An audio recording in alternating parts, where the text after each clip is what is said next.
नमस्कार मित्रांनो, आपण जे इन्व्हर्टर बनवण्याची पंपाची बॅटरी आणलेली आहे बघू शकता. 12 व्होल्टची आहे आणि एक 12012 का ट्रान्सफॉर्मर आहे.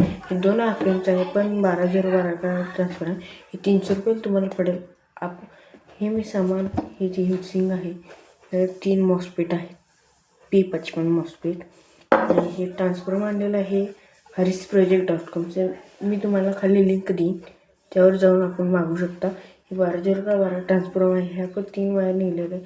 ह्या ज्या 3 वायऱ्या आहेत त्या आपण ह्या मॉसफेटला कनेक्ट करणार आहोत. ह्या 2 ज्या वायऱ्या आहेत ह्या आपण म्हणजे पंपाच्या बॅटरीला किंवा सोलर पॅनलला करू शकतो. आणि या चार्जिंग करण्यासाठी आपण 356 डायोड घेतलेला आहे. 2 आपण हे प्लसला मायनसला जोडू शकतो. मायनस जोडलं की जसं की सोलर पॅनलवर किरण पडू म्हणजे ऊन पडायचे तर तेव्हा काय होईल, जेव्हा ऊन पडेल सोलर पॅनल ही आपली बॅटरी चार्जिंग होईल. आणि ही जर मॉसफेट गरम होऊ शकतात म्हणजे जळण्याची शक्यता आहे. तर आपण कूलिंग फॅन लावणार आहोत. आणि ही जी प्रोसेस आहे हे आपण घरात पण बनवू शकता. पण हे आपल्याला सामान मागवायचं असेल तर आपण harisproject.com से मागवू शकतो. आणि ज्या पंपाचे जर सोलर पॅनल बॅटरी चार्जिंग झाली नाही तर आपण पंपाचा जो अडॅप्टर असतो, थांबा तुम्हाला दाखवतो. पंपाचा जो अडॅप्टर आहे हे बघू शकता. हा पंपाचा अडॅप्टर आहे.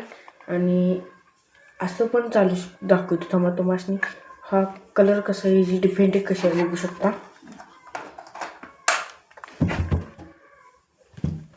हे तुम्हाला दिसत आहे. आता मी घालणार आहे. हे बघा, हे जे आपल्याला कनेक्टर दिसतं आहे त्यात आपण वायर घुसवणार आहोत.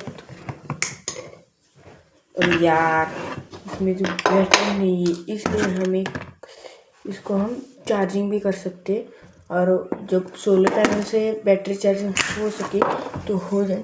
लेकिन आपको म्हणजे तुम्हाला जर बॅटरी चार्जिंग होत नसेल आपण डायरेक्ट लावून पण चार्जिंग करू शकतो. ह्यानं पण होत नसेल तर आपण हे म्हणजे पंपाचं अडॅप्टर आहे त्यानं यूज करून ही बॅटरी चार्जिंग करू शकता. आणि सर्व काय चालू शकतं. व्हिडिओ लाईक करा, सबस्क्राईब करा.